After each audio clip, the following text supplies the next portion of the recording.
Tandaan mo to, hindi sa lahat ng pagkakataon nakakatagpo tayo ng tadhana. Minsan tayo na rin ang umahanap ng nakatadhana para sa atin. Kumbaga hinahanap na natin yung taong makapagbibigay ng tunay na pag-ibig, ng tunay na ligaya, at tunay na kahulugan na salitang pagmamahal.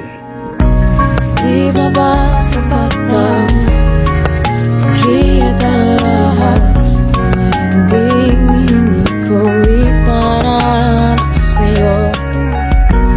Di binubunyakan ng iyong mata, sumisigaw ang pagsinta. Wag di papatulan, pagsulong na kulang, tayo umaasang hilag at kanluran. Ikaw